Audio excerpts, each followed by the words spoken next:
Welcome to this video. Today we are discussing Incoterms 2020 CIF, Carriage and Insurance Paid to. CIF, Carriage and Insurance Paid to. It is strongly recommended you please read ICC's Incoterms 2020 rules publication, ICC publication number 723 to get a proper idea about the Incoterms. Here we shall discuss Incoterms 2020 CIF, Carriage and Insurance Paid to Destination. In CIF, the seller delivers by handing over the goods to the carrier. The seller delivers by handing over the goods to the carrier. The carrier is nominated by the seller himself, and the seller arranges for carriage contract up to destination. Seller arranges for carriage contract up to destination. Seller pays for the cost of carrying up to destination. Seller also pays insurance up to destination. That is why we call carriage and insurance has been paid up to destination by the seller. This is CIP Incoterms 2020. Seller delivers by handing over the goods to the carrier, contracted by the seller, within the agreed period, at the agreed place, freight and insurance paid from the dispatch point to the destination point. The buyer should notify the exact point within the place of dispatch, and buyer should also notify in the place of destination at which point they would like to take delivery of the goods on receipt. The export is cleared by the seller while import clearances are taken care by the buyer. The seller can also deliver by procuring the goods so delivered. As far as insurance is concerned, minimum requirement is ICC EA cover appropriate to the mode of transport. So the transfer of risk happens to the buyer at this point when it is handed over to the carrier, and the transfer of cost with respect to carriage, transport or insurance happens at this point. From this point, buyer is responsible for the costs, insurance and transport. As far as the risk is concerned, from this point, buyer is responsible. This is how this exact point within the agreed place at the dispatch or destination is becoming important.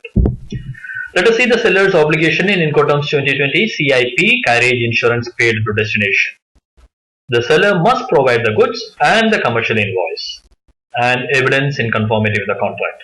Seller must provide the goods, the commercial invoice and evidence in conformity with the contract. The buyer must pay for the goods. When we say this, the seller must hand over the goods. Seller must give some sort of proof of delivery, which can be the delivery document or a transport document depending upon and what has been agreed in the contract, and seller must provide a commercial invoice. The buyer must receive the goods and buyer must pay for the goods. With respect to delivery, the responsibilities of the seller is that the seller must deliver by handing over to the carrier contracted within the agreed time or period at the agreed place or port or point in place. The seller can also deliver by procuring the goods so delivered. With respect to delivery, the buyer's responsibility is to take delivery of the goods when they have been delivered or receive from the carrier at a destination. The buyer is responsible to receive from the carrier at a destination. Transfer of risk. The buyer bears all risk until they have been delivered. How the delivery happens? The delivery happens when the seller hands over the goods to the carrier at this point. The agreed place of dispatch, point of dispatch, date of dispatch, time of dispatch. At this point, the risk transfer happens from the seller to buyer because delivery happens. Because goods are handed over by seller to the carrier. Up to this, seller bears the risk, and beyond this, buyer bears the risk. Buyer also bears the risk of, from the agreed time and the agreed place, not giving enough notification to the seller if the goods have been clearly identified. The notice may be from which point in the agreed place dispatch should happen, or up to which point in the agreed place the goods should be transported to. As you can see, the loading is normally to the account of the seller. Unloading may or may not be to the account of seller. That we will see in another session. Carriage. The seller must contract for the carriage, or the seller must procure a contract for carriage. If somebody else has already shipped and arranged for carriage, seller can procure such delivered goods. And as far as the carriage is concerned, the carriage should be from the agreed point of delivery, agreed point within the agreed place, from the date or within the date that has been agreed in the period. The carriage contract should be on usual terms. The carriage contract should be on usual route, and the carriage should be in a customary manner. And this should be at the seller's risk and cost. The contract for carriage is at the seller's risk and cost. the contract for carriage is at the seller's risk and cost, and it also includes any cost or risk of information related to security clearance for transit. The seller is responsible not only for export formalities, the seller is also responsible for security clearance for transit to or through any country. Now, what are the buyer's obligation? Buyer has no obligation for any contract for carriage towards the seller. CIP, carriage and insurance paid up to destination insurance. The seller's obligation. At seller's risk and cost, must obtain extensive cargo insurance. Why do we say extensive? Because the minimum requirement is ICC A. What are the other insurances? ICC B and C. C is minimum, while A is extensive. So the requirement at the CIP is the seller's risk and cost. Seller must obtain extensive cargo insurance appropriate to the mode of transport. That is, it may be for the sea cargo, it may be for air cargo. Accordingly, the variation should be taken into account. The seller should obtain the insurance from reputable insurance companies. Seller should obtain insurance from reputable insurance companies. Minimum should be for 110% of the contract price. Minimum should be 110% of the contract price. It should be in the currency of the contract, and the insurance cover should be from the point of delivery. Insurance contract should be from the point of delivery to the agreed point within the agreed destination place. Insurance cover should be from the point of delivery to the agreed point in the destination place. The insurance should also entitle the person who is insurable interest, that is the buyer, to claim directly. The insurance should also entitle the person with insurable interest, which is usually the buyer, to claim directly. From whom? From the insurance company. Which means the insurance should not be in the name of the seller, and if it is in the name of seller, it should be to order blank endorsed in favor of the buyer. Then the insurance should provide, the seller should provide evidence of insurance. Seller should provide insurance policy, insurance certificate, etc. The seller should also provide information to the buyer for additional cover. If the buyer is interested in additional cover, for example, piracy risk, for example, war risk, then seller should provide information to the buyer, or the seller should provide the additional cover at buyer's risk and cost. Buyer's request, risk and cost. Seller should provide additional cover. The buyer has no obligation towards the seller for the contract of insurance. So as far as insurance is concerned, under CIP 2020 carriage and insurance paid to destination incoterms, we see that the seller should, at the seller's risk and cost, obtain extensive cargo insurance appropriate to the mode of transport from a reputable insurance company for at least 110% of the contract price in the currency of the contract, cover from the delivery to the named destination, entitling the person with insurable interest to claim directly, and evidence of such insurance should be given to the buyer. This is the responsibility of the seller in CIP regarding insurance. Regarding delivery document, if customary or at buyer's request, must provide the buyer at seller's cost usual transport document. The seller must at seller's risk and cost provide the usual transport document for the carriage that has been contracted. Seller must provide the transport document for the carriage that has been contracted. It should be dated within the agreed period, and it should enable the buyer to take delivery of the goods. That means it should be either to order blank endorsed, or it should be drawn in favor of the buyer. And it should allow the buyer to take the goods at destination, or even to sell the goods in transit. The transport document provided by the seller evidencing the carriage contract should allow the buyer to transfer the goods while in transit. High sea sale. And it should be full set. If it is issued in more than one originals, full set should be submitted by the seller to the buyer. Buyer has no obligation for the contract carriage, but the buyer must accept the transport document provided it is in conformity with the underlying contract. Whatever transport document has been given, delivery document has been given, buyer must accept.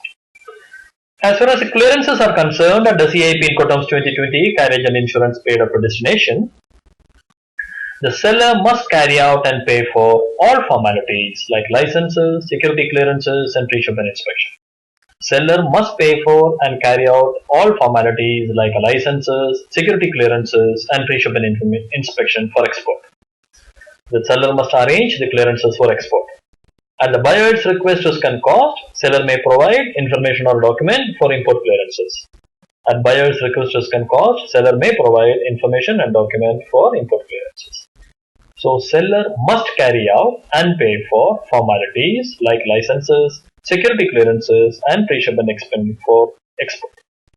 The buyer must carry out and buyer must pay for all formalities like the licenses, security clearances and pre-shipment inspection for import. The buyer must pay for import license. Buyer must pay for import security clearance. Buyer must pay for pre-shipment inspection for import. Buyer must carry out all import related formalities. Buyer must also reimburse the seller for information or document that has been provided by the seller for import clearance or transit clearance. These are the responsibilities for clearances under Incoterms 2020 CIP.